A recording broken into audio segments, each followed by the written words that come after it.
Okay, so good afternoon. I am Anto Budiarjo. Welcome to Monday Live. This is something we do every Monday, trying to figure out the future of smart buildings. So, list of panelists are on Monday Live. Just a reminder that the views expressed here are personal, not of any company or organization. Please do post comments and questions on the tools, on the Zoom tools, and complete the survey at the end. This slide deck that I'm showing you is actually on mondaylive.org if you want any of the links that the Monday Live crew has put on there. Reminder, our focus for April is digital twin, and this is our agenda for April 12th, which is today.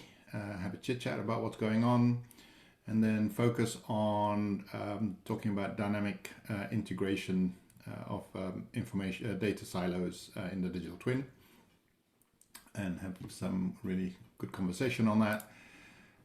Ken has quite a number of comments here that I'll have him chime in on after we go through the slides.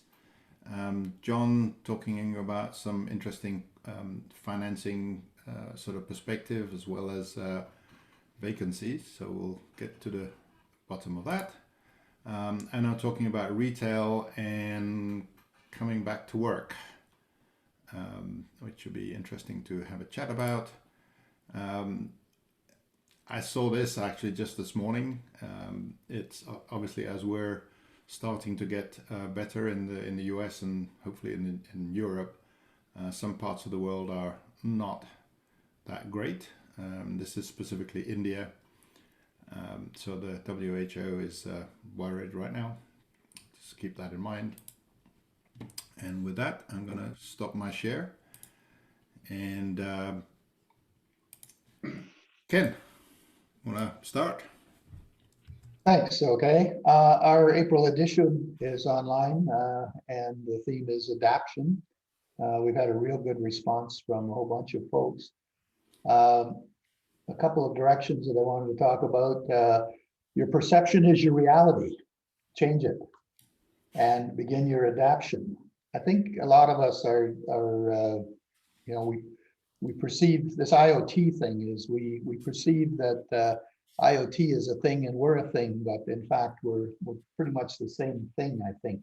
And we're talking about that. We're talking about the struggling with digital twins and digital triplets.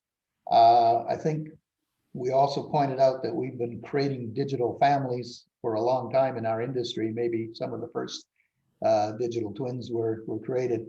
So I think that's another dimension. That's what our May theme is going to be, is building digital families. I think we have to think beyond twins and think just of different relationships that are evolving digitally. Of course, the other thing I have is Anto and I did a interview to discuss the power of Patty, and that's connected with the Harbor research. I think that will help today's session, because that's the direction we're kind of heading. And another thing that I wanted to point out is Friday was April 9th was IoT Day. And I think it's important that we understand that that is going on. And I take quite a bit of strength from just watching what the IoT folks are doing. And I think we all need to take a harder view of that. And to that, I've linked to a report that's done by, I guess it's Liberian, I'm not sure how you say that. But anyway, they're talking about the key concerns and barriers to developing successful projects. And wow, guess what? They're all the same things we have: connectivity, basically, they have the same problems trying to get IoT projects together as we do, and it makes sense. So that's another aspect of it. Another little by the way that I had that I was kind of blown away by the amount of interest it created in a LinkedIn was the Google Analytics pointed out that we were being read in automated buildings was being read in 93 countries. We don't have copious quantities of people in any of these countries, but we have kind of a 1% in each one of these countries. So it's kind of interesting that our automated industry is very diverse, not great quantities of people, highly specialized people spread all over the world. I think that's very interesting. Thank you. John? Yeah, so back with the yin and yang, right? The positive news on one side, a lot of conversation around, how both the government programs and with coming out of the COVID crisis and people looking at their facilities in a different way, adapting, if you will, to Ken's point, that there's a lot of activity in finance around different ways of financing these projects. And that magazine Green Biz focuses on kind of that side of the sustainability equation and is painting at the moment a hopeful picture around new type of financing vehicles, which, as we know from discussions, that's one of the challenges here, right? How can we get financial incentives to do the things that we all know will make buildings better? So that was one. And then on the negative side, the reports are in, maybe they're a month old or whatever, but a continued weakness in empty offices that haven't been adapted or repurposed yet. So you see both of these messages out there at the same time, and so that's what I wanted to share with everybody. But the finance thing's pretty interesting. If you're interested in that, to follow up on that link that's provided. Great, thank you. Anno? Yeah, two different stories, actually connected. Don't follow Connected Mag. It's actually an interesting online mag that tracks the retail space a lot. Two articles interesting. One was there are more discount stores opening this year than actually closed last year. It's sort of crazy numbers, like 3,500 stores are announced to be opening this year. Now, these are all the discount, Dollar Tree, Dollar General type big box type stores, which I know in our space we've always had a challenge to tap into, from a market opportunity. But interesting metrics on that. The other retail seems to be going slower. And then the other article, some of the companies that like Google, who originally were looking at 1st of September to look at bringing some people back to their offices, now with vaccines up at 22% here in the US, and now thinking about, could they bring back people earlier rather than later? Interesting trends, basically. Great, thank you. So anybody else have any things we want to talk about that didn't get on a slide? I just did see one thing about the concerns about the buildings down in Manhattan, with people like Spotify, who had 16 floors at the World Trade Center, suggesting they won't be filling their floors again, and Medimath. There's a whole bunch of companies saying they're unlikely to be filling their floors again, and it's kind of just hanging in there, and people are questioning whether other companies saying whether they're going to renew their leases. So it'd be interesting to watch there. And I think, we're at a key time now where obviously as people are considering should they come back or shouldn't, it depends, I think, on how long people's leases will run, because I think they're obviously unlikely to pay for the cancellation, but they're probably going to be sampling to see how much of the building they can fill or want to fill, or that their staff will come back. So I think people might be on kind of tenterhooks really for the next 6 to 8 months, and it'll probably be the end of the year before we get a feeling about how much or what effect this really has had on the whole real estate situation. Roger, last week you mentioned that things had changed over there as far as lockdown. You were going to get to see your family. So any perspective, on what things look like in the UK? Yeah, and I all kind of kicked off this Monday. Pubs were serving outside again yesterday. It's still only outside at the moment. Things will be going, but for the first time in 4 months, shops are actually reopening. So it's only been non-essential shops since the middle of December. But certainly people were very active in doing that, going back. And so really today is the first day we're seeing that return. Schools did return a few weeks ago, but they quickly broke up for the Easter holidays. So really it's very early today, John, to actually tell. But I think, there is some sort of sense of relief here that people do really think we are now beginning to come back, because over 30 odd million, which is more than half the population have been vaccinated. And of course, that's 65 million, 66 million would include, babies, teenagers, and everyone else. So really, we're heading for quite a high percentage of people, and they're hoping to have had offered every adult the injection by July, or halfway through July. So I think people are beginning to feel a little bit more positive about things beginning to turn back. So it'd be really interesting to see what effects that has on buildings. So I think we can't really go back into them until middle of next month. Yeah. Hey, last week was a big Easter holiday here in the US. Did anybody get on a plane on our panel here? No? I will say this, Monday, I'm diving into the big black hole of air travel. Are you really? Okay. I am. I am on Monday too, but I talked to someone who flew this week, and of course it is a school vacation week, but their word was, you'd never know there was a pandemic. The airports were crazy. Yeah. That's all the news reports say that. One thing I'll throw out today is, we've talked about ESG, environmental social governance. It is taking off like hotcakes. Take a look at the news. More and more companies are announcing their alignment with ESG. And in fact, according to the latest, 42% is the increase from 2018 to the end of 2020 in total US assets under management using USG strategies. So I think as I like to call it, we've all heard orange is the new black. ESG is the new sustainability and energy talk. So pay attention to it. See if our audience and our panelists see the same thing I'm seeing. John, just a quick question on the person who traveled.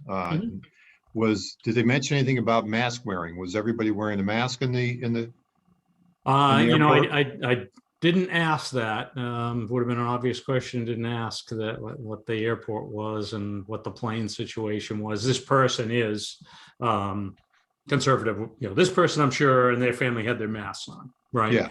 And he didn't volunteer that. Nobody else did. It was a problem or whatever. Yeah. Yeah, because Saturday I went to the local nursery here to buy some plants, and I've never seen it so crowded. I mean, it was like the parking lot was beyond full, and everyone was wearing a mask, even outside. Yeah. But it was interesting, the pent up desire to get out, and I think it sounds like it translated to the airports. But I was just curious about the mask side of it. Yeah. So when I made my reservation, and I got the acknowledgement and stuff, I had to acknowledge, like, you don't want insurance, whatever, click, click, click. And it said, I will abide by wearing a mask at all times. Okay. Well, and CDC did put some relief on air travel for those who are vaccinated, right? Saying that you're in a much safer position now to do local travel, internal travel last week. If you've been vaccinated, or if you passed the 2 or 3 weeks past your second shot, I think was their advice. And just out of interest on this panel, how many people had both shots? I have. Okay. Good number. My son Oliver flew from New York to where we are in Asheville, and he reported that the airports and planes was quite empty. Really? Everybody was wearing masks. And so he had a good trip, and he's incidentally one of those people that were in those 16 floors in Spotify. He works for Spotify, and now they can work anywhere. So he's working here this week. I have 2 sons and a future daughter-in-law flying this week too, so all vaccinated. But cool. Okay, great. So to the topic at hand, John, hand it over to you. All right, so we were talking about digital twins, and I think we had an interesting first set of guests, and we have more scheduled throughout the rest of the month. And Anto, you're going to speak to us today on your side of it. But one of the things I was drawn back to is, how we define this, right? How we define digital twins. I think I hear pretty much people saying a similar thing with more or less conciseness. So I wanted to throw out that one of the definitions I happen to like is from the Industrial Internet Consortium, and they define it. This is a little bit lengthy, but they define it as a digital twin's a formal digital representation of some asset, process, or system. And it captures the attributes and behaviors of that entity, and it can communicate them, store them, interpret them, and process them. And they said, there's multiple categories. There's physics-based models. Hey, the building, right? Analytical models. That's kind of the world we live in. We have, in my company, we have digital twins, but it's of the operating data and the analysis. Time series data, transactional data, visual models, computations. And then, as we saw from our last speakers, right, the Digital Twin Consortium, they boiled it down much simpler, right? One line: digital twins, a virtual representation of real-world entities and processes synchronized at a specific frequency and fidelity, right? That the data gets synchronized. I think that was an interesting point, and I think Steve Holzer was trying to make that. It's not an as-built; it's the digital model of the building as it is at the last update, because it changes, right? It isn't this whole as-built, rolled up, dusty, plans and prints. And so I think we're actually helping to increase the understanding. I know mine is. And so Anto, you're going to give us a perspective on the other side of things. So you'll work with the Digital Twin Consortium, and also what you're doing to make the data models or the devices be able to work together, and the data models be able to work together. So we'll turn it over to you for that. All right. Thank you. Yeah, my being an integration guy, that's what I've been doing in the building space for 30 years. I looked at digital twin as an integration challenge. That's essentially what it is. There are different silos, many different silos than in buildings. And so a lot of my work at PADI, and also being introduced to the Digital Twin Consortium, is around this concept called connection profiles. So I'm going to spend a few minutes, I'm going to bring up some slides, going to spend a few minutes explaining what connection profiles are, and sort of a use case that we've been working on within the digital twin. So what is a connection profiles? Is a new integration mechanism that we introduced into the DTC, Digital Twin Consortium. And it's really a mechanism that is designed to be able to connect anything to anything using any protocol or semantics. That's kind of the mission of it. So what does it look like? So the landscape that we care about is really everything. Everything shown here, everything from an IoT device to obviously equipment, to buildings, to processes and SaaS services. Everything you can think about that's trying to be replicated in the virtual world. And this is the virtual representation of that, as per us. The way we think about that is we refer to this as a digital fabric. And digital fabric is made up of these nodes, and each of these nodes is essentially the virtual representation, what John was just talking about, of something, right? So O here is a representation of this air handling compressor. And these nodes are all connected with each other. And this is essentially the connection profile mechanism that I want to go into.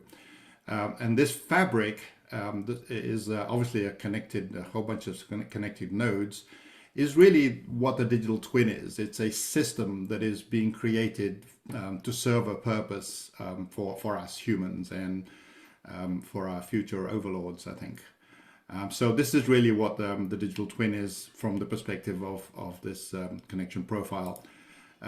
In digital twin, this is often referred to as a system of systems. There's really two systems going on here. There's the host system, which is kind of the gears, what's going on here. And then each of the subsystems that's being sort of connected to the host systems is represented by these blue dots. So in this case, this is the air handling HVAC compressor. So in effect, each of these blue dots, all of them, are really interfaces. They're virtual interfaces between the host system and each of the subsystem. So it knows about the host and it knows about the subsystem, all right?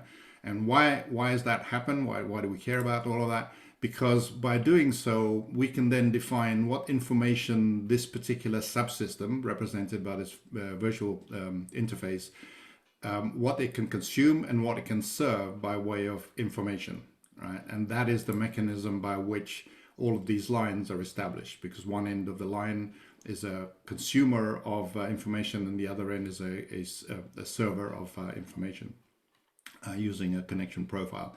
And so if you consider L and K as being two such nodes with a line between them, essentially what's happening is that the line is an instance that is based on a connection profile. Connection profile is essentially a description of how a particular type of client will communicate to a particular type of server. And so the connection profile becomes a template for the instance. So this is kind of the big picture about how it all comes together. If we dig in a little bit more on a connection profile and how it all comes about, this is the instance working backwards. The instance is created from a profile template. So the profile template basically has a description about what the client needs to do. The client is one end, and what the server needs to do in order to get connected by the twin, by essentially a broker that's acting within the twin. So that is the connection mechanism. And what's happening here is it's just metadata going between the client and interface, the client interface and the server interface. And the purpose of all of this is essentially so that the interfaces can push the metadata to the actual subsystems, the client subsystem and the server subsystem, in a way that they can then communicate across the internet using whatever protocol, whatever mechanisms is necessary. So this is kind of the essence of the connection profile mechanism. This is why we can claim that the communication can actually happen using any protocol, because it happens outside of the control plane. So there's a control plane and there's a data plane. So this is a demo use case that we're actually working on. It's a work in progress right now within the Digital Twin Consortium.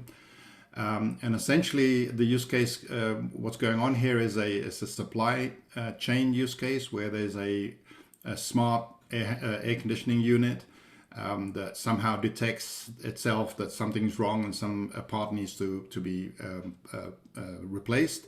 It then orders it from a supplier.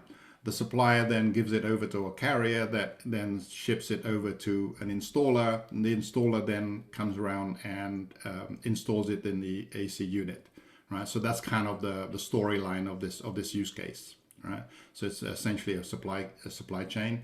In this use case, there is also an information broker. The information broker is how information is traveling between these entities. There's also, to make things a little bit more interesting, there's a distributed ledger involved here to keep track of everything. There's assumed to be users obviously wanting to interact to all of this.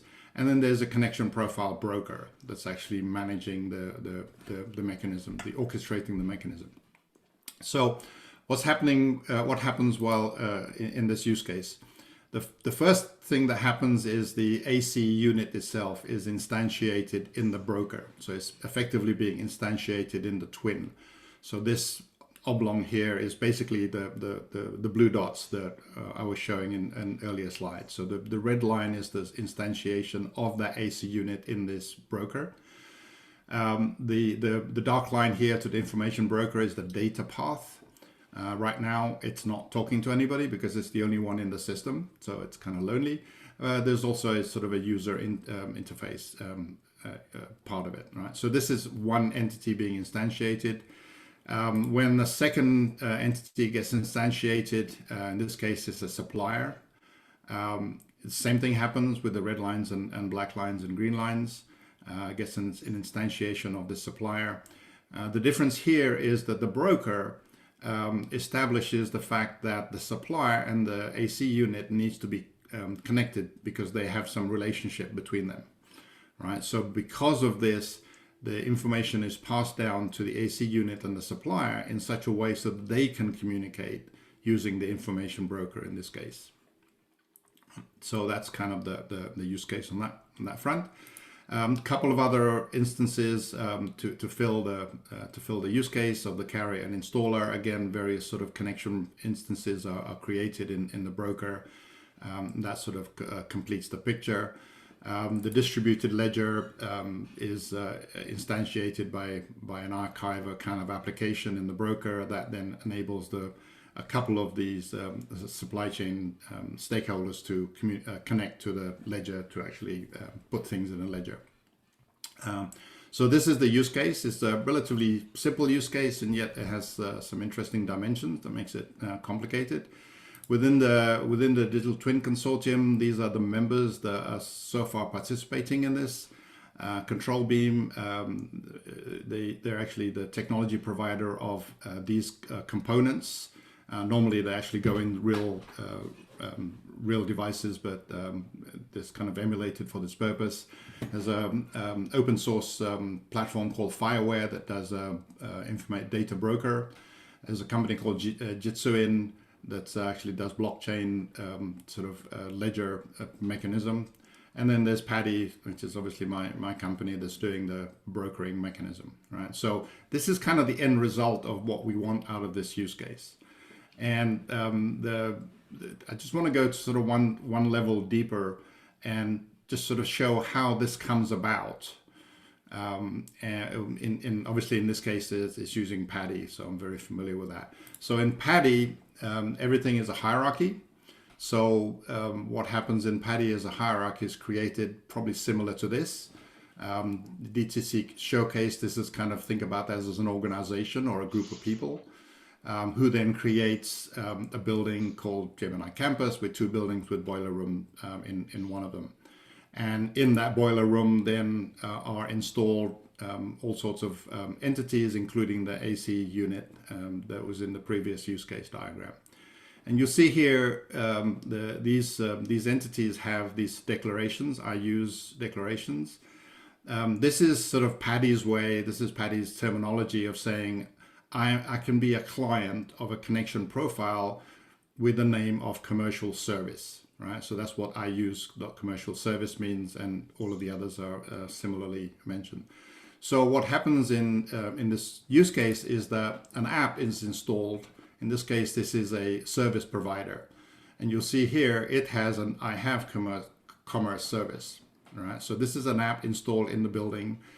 And what the broker does, what PADI, that's acting as a broker in this case, does is actually says, okay, this guy has an I have commerce service and this guy has an I use commerce service, right? Therefore, they need to talk, right? So a connection instance is created between them. So this is exactly the same as when I was explaining the process early on, but this is just sort of in play within a sort of a hierarchy of things. So this then establishes a connection between the system that is the service provider and the AC unit using the connection profile called commerce service, because that's a compatible one. And as additional applications are installed with different I haves and I uses, then the broker, again PADI here, establishes all sorts of different connections between different entities in the process as this hierarchy is built out. And each of these connections is all based on a connection profile. And each of these connection profiles is, as I was describing earlier, a specification about how that particular type of system is going to talk to the other particular type of system on the other end of it using a connection instance. So obviously there's a lot more detail behind this, but I think this is kind of as much as I want to take it on this particular session here. But it sort of gives an idea of what the concept or the vision of what connection profiles is all about and how it actually comes to play. The hierarchy here obviously would be typically much larger, which much deeper, but the mechanism is exactly the same regardless of how that is actually implemented. I'm gonna stop it here and remove my share, and happy to discuss further. Good to hopefully get some good questions here. We got some questions. I have one afterwards, so go for it. Yeah, and so, I mean, if you could put the slide back up, either one of the last two ones, really. My question was going to be really, the things that you can see there are all tangible things, right? You know, meters, boilers, buildings. What about all the soft elements, like I think David Katz just brought up, that really looks like a smart CMMS, but like the asset management, and if something, where we, instead of waiting for the unit to fail, there's some sort of AI that's doing it on vibration analysis or performance figures and stuff, and preempting the failure. Where would they sit on your? Yeah, they would actually sit in the same place as everything else, right? So I mentioned the archivist, the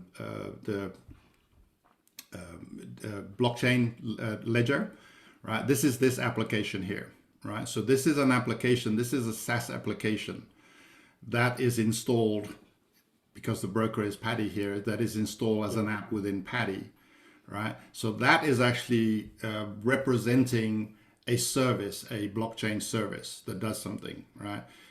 Architecturally, this is no different to, for example, what Steve Fay is doing with Totem. It's actually doing a particular function, a SaaS service, right?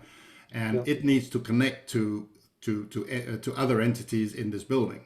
And essentially what's happening here is the archivist is actually being connected to entities that are able to understand this connection profile, so that it can actually push archive events into the archivist to store it. So this itself is not a thing, it's a service of some sort.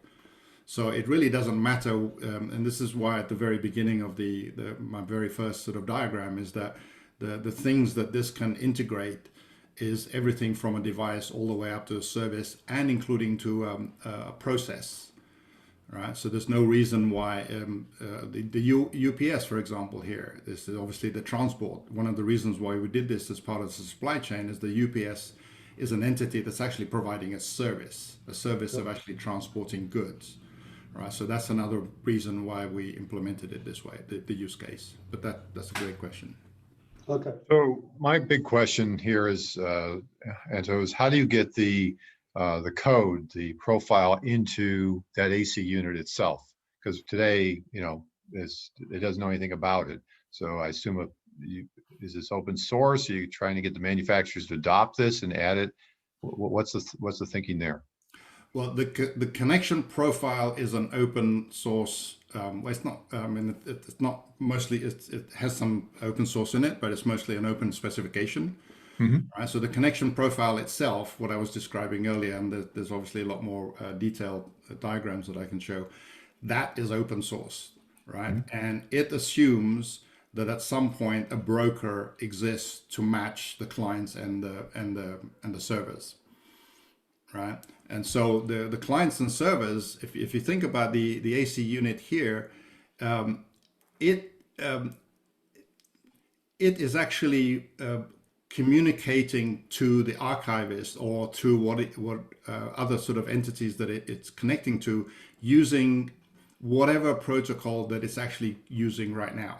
Right, so the actual communication code that it needs to exist in all of these entities is actually exactly the same as the communication code that you would actually need to develop to communicate to another entity using whatever this profile is. Okay. Right. But I guess if I'm Mark at LinkSpring, mm-hmm. What does LinkSpring need to do to their product and products to become Paddy compliant and compatible, if you will. But let's ask it slightly different to make it Yep. able to be used in connection profile to connect to your system, let's say, right? Yeah.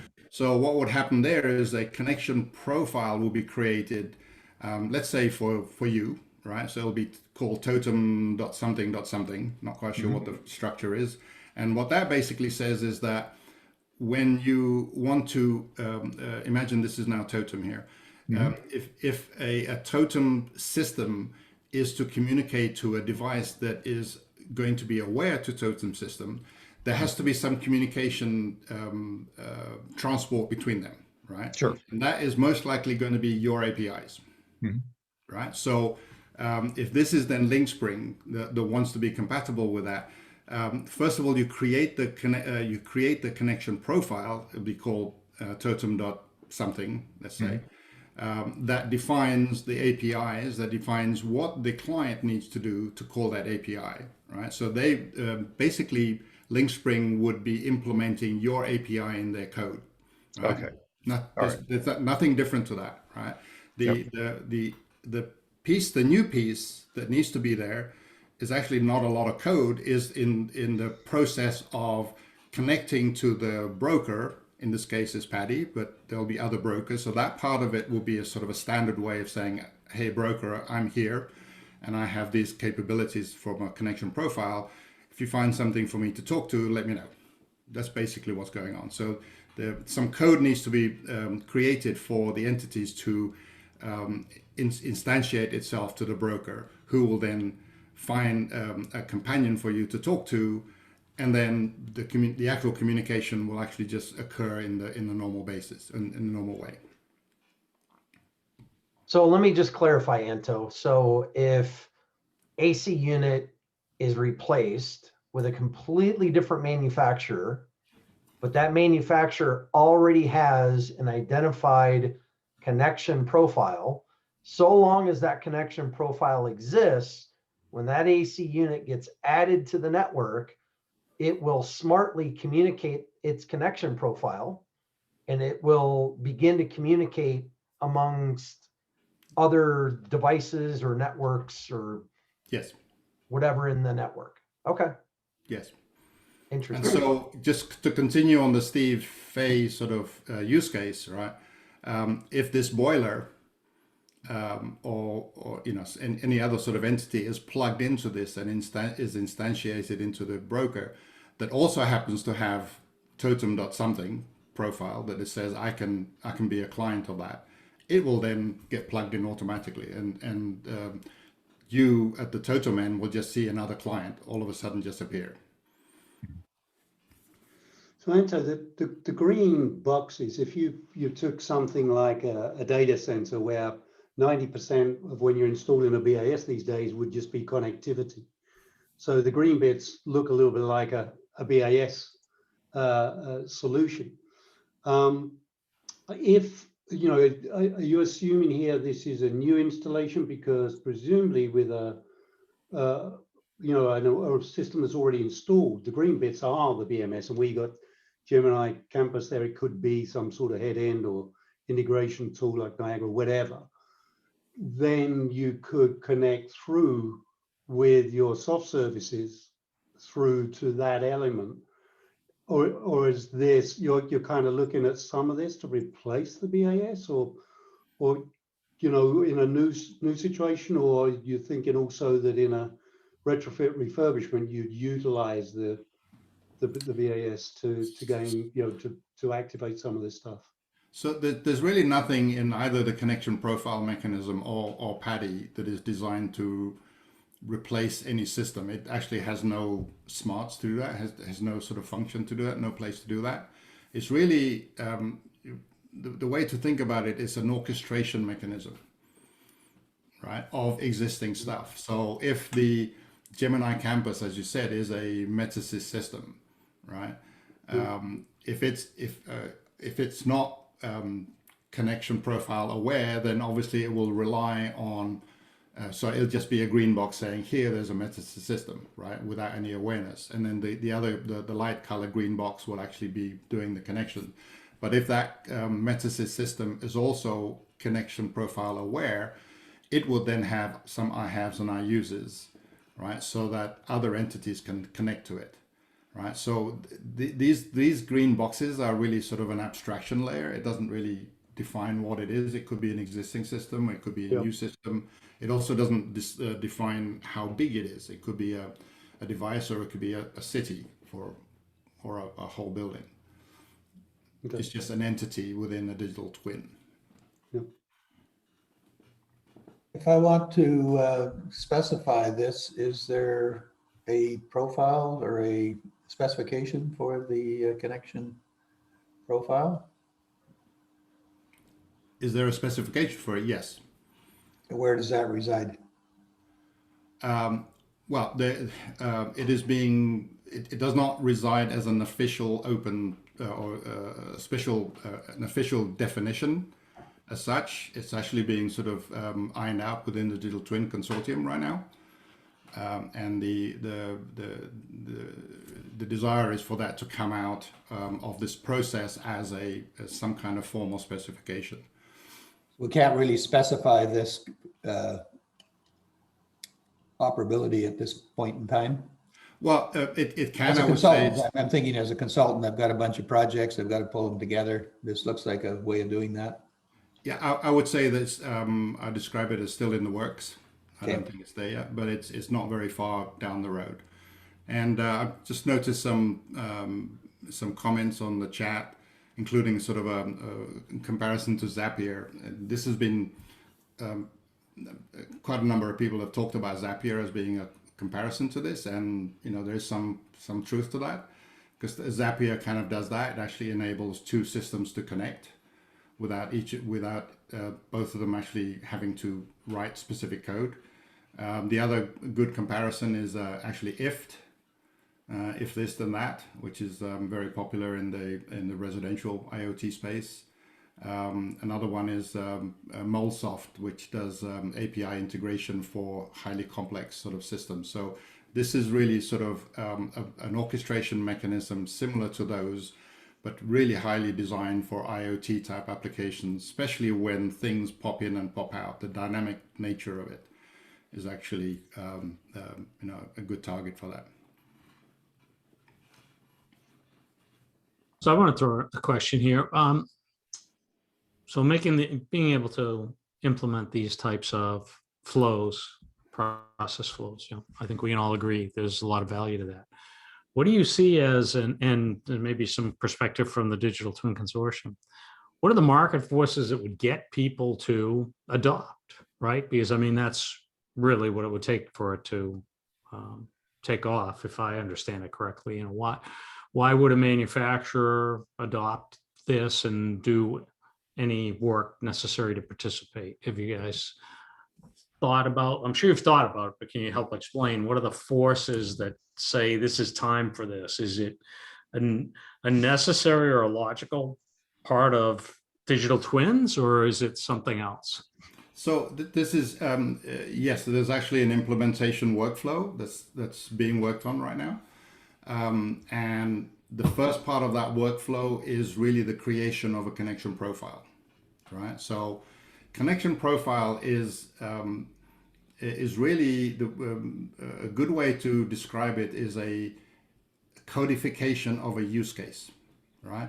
If you have system A that needs to communicate to system B to do X, right? Whatever that use case is, there's relatively simple kind of A needs to talk to B to do X, right?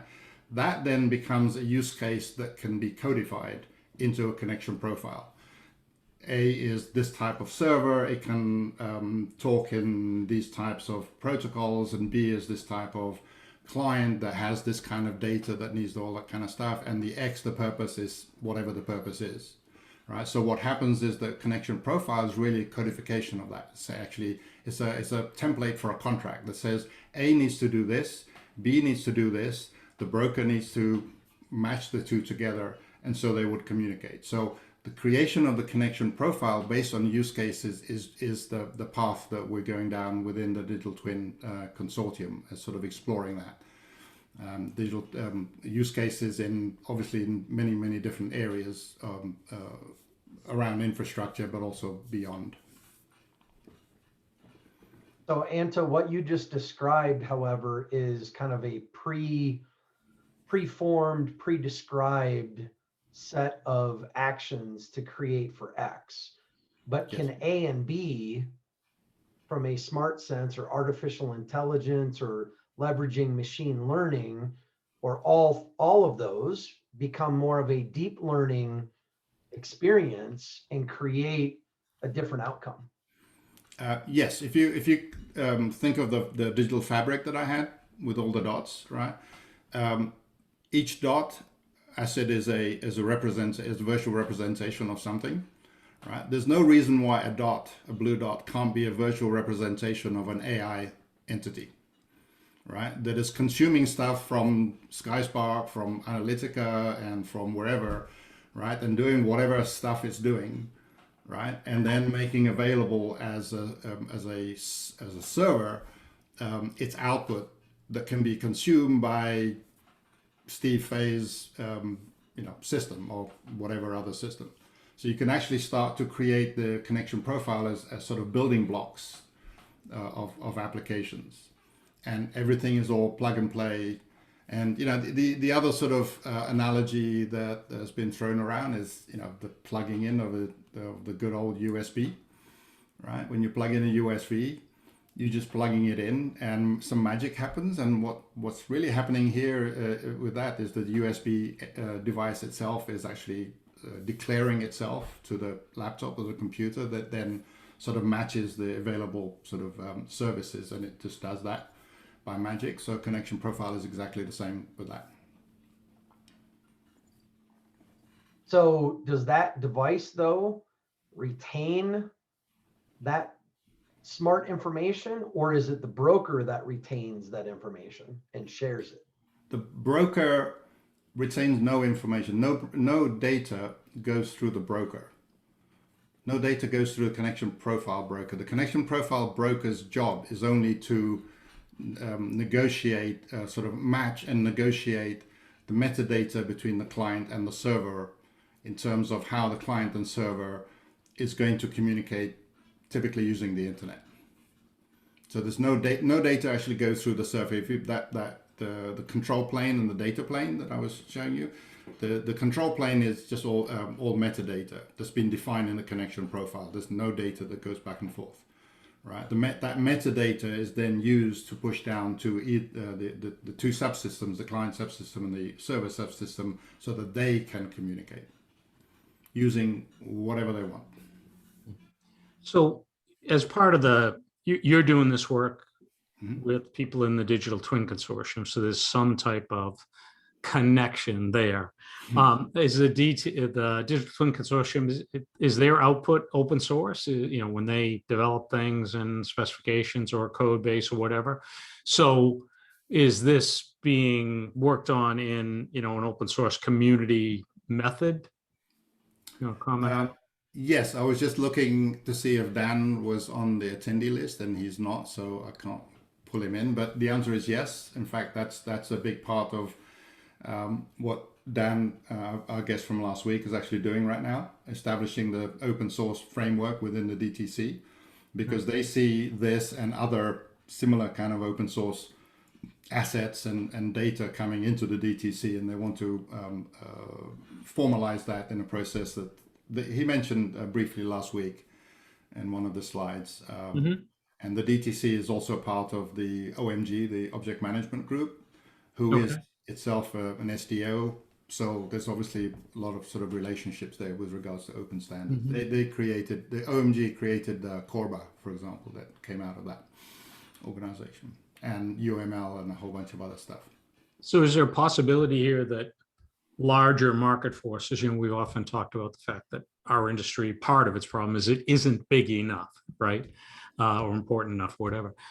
Is there an interest from larger market forces that might accelerate, the slow adoption of lots of cool things we've seen over the years, right? I mean, if it's going to involve commerce and companies like UPS and others that would tie into how they dispatch or how they get orders to do things. Some comments on that type of, that might help them move forward? Absolutely. I think that's really the main thing that got me excited about the digital twin, and specifically about the digital twin consortium, is because there's lots of those kinds of people that actually are, especially around buildings. There's a lot of BIM people, a lot of AC people that are actually involved in trying to figure out their problems, and their problems really exist in silos that are very similar to ours, but they're kind of in a different, in a construction phase, they're in a different sort of time component of it, right? But they're actually suffering the same siloed challenge that we are, right? So the way I kind of look at it is that an integration mechanism that can work for everything, right, is the way to solve this problem, right? And so that's kind of the motivation behind this. Okay. And also beyond buildings, because obviously within the DTC there's a lot of discussions of infrastructure and roads and bridges and smart cities, smart utilities, smart whatever, as well as getting into more obscure things, which I'm not sure the applicability of connection profiles, for example, in healthcare and jet engine, I'm not sure, to be honest, but certainly in the infrastructure-ish type of use cases, I think there's lots of value there. It seems to me, Anto, that the IoT guys this would make a lot of sense to the IoT guys, because we'll kind of remove some of the silos. Are you getting any traction in that space? Not yet. I don't think we've really sort of reached out. There are obviously some companies that would consider themselves IoT companies that's within the DTC or have seen this, but we haven't made any specific effort in those directions. But you're right, totally agree. Yeah, it would seem to be something that they would. It's something that seems to be missing from their models. Yes. Yeah, because they're basically whenever, and we've talked about this in the show, whenever an IoT system is installed, it may solve a key problem to the owner, right? And we've talked about this, right? But what's happening there is another silo is being born, right? And hence your parallelism to IFTT, for example. Correct. It's meant to be really light, really simple, that can be applied to many different use cases. Just to respond to that, Anto, the link that I posed on my slide there, top concerns developing IoT projects, and the top 5 items are connectivity, integration of hardware devices, interoperability between platforms, and security and total cost. So I think they are focused on exactly what they got the same problems we've got. That was the point I was trying to make. So I think that's in the IT world, the numbers vary, but when you look around and try and figure out the percentage of spend of IT budget that goes to integration is somewhere between a third and a half, right? The 2 billion or 2 trillion, I'm sorry, global IT market, half of that is integration, right? And if you think about how you integrate systems today, you're basically doing, in a lot of cases, when you have interoperability of sort of standards like BACnet, obviously that's not the case. But when you're doing integration, you typically take a system, another system, you try and figure out what you're trying to do. You write the custom specification for that project, and then you may have to develop code, either real code or a lot of sort of configuration or sort of scripting code, right? And you install it, right? Which may also be challenging to install because you actually need engineers, software engineers, right? And then you have to pray for the next 40 years that it doesn't break down, a URL doesn't change, right? So connection profile does away with all of that, because you write the specification by writing the connection profile in the first place, just once, with a group of industry experts that know that application. You develop it into the product, so your product is inherently aware of connection profiles. At installation, it just matches up and connects. And done right, the broker, and obviously Patty does this, can then monitor that connection through the lifetime of the building. And will notice things like the URL changing of a server so that it can automatically tell all of the the clients that the URL has changed, so it continues to work, right? So there's a lot of dynamics that happens that actually makes it really interesting. How would the connection profile differ from what happens now with Hey Google and Alexa? Because they basically have kind of taken almost that same approach, is that they basically speak out to a whole bunch of devices, and that's more or less how they connect. I'm sure there's some differences, but could you Here's what I found maybe on the kind of web. explain the differences there? Well, you just woke up my Google, by the way. Yes, I mean, it's another way to think about that is it's all about APIs, right? These days, everybody on the screen has an API or has used an API, right? So, and Google Home and Alexa and all of those other services all have APIs, right?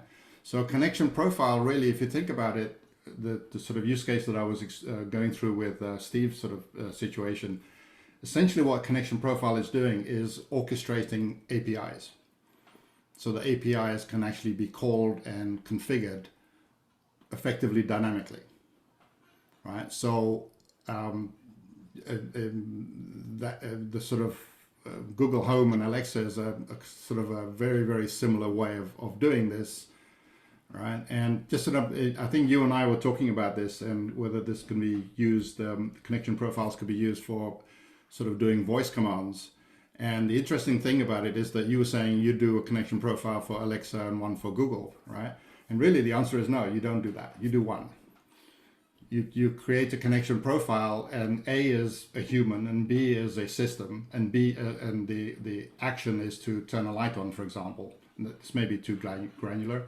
So the user actually doesn't care whether it's Google Home or Alexa or or Cortana or whatever else, right? So the connection profile sort of sits at the level at the application level. It's just saying if you want to give voice commands to a particular system, and these are the mechanism, the voice commands, use this connection profile. In one building, it may be Alexa, next building, it may be Google Home. So that's another way of thinking about it that kind of abstracts the use case. All right, well, we're coming up on our hour. This is interesting, another perspective of what's happening with digital twins or overall digitization. Anto, you want to mention next week's session next Monday briefly before we end the call? Yeah, thanks, John. Next week we have 3 guests, 3 vendors, a couple more from the BAS space and one from the digital twin space. So I think that'll be quite an interesting discussion to see what their perspectives are, their different perspectives. I'm really looking forward to that. Great. Well, that's great. So, all right. Well, that takes us through the hour. So, you're going to do the end bits as well? See us on Monday live. I don't know what the end is. Yeah, no, it's good. Thank you. Thanks for the opportunity to doing this. We'll put up the video by tomorrow, and we'll see you all next week. And okay. Thank you all for the questions. Hey guys. Bye-bye. Bye.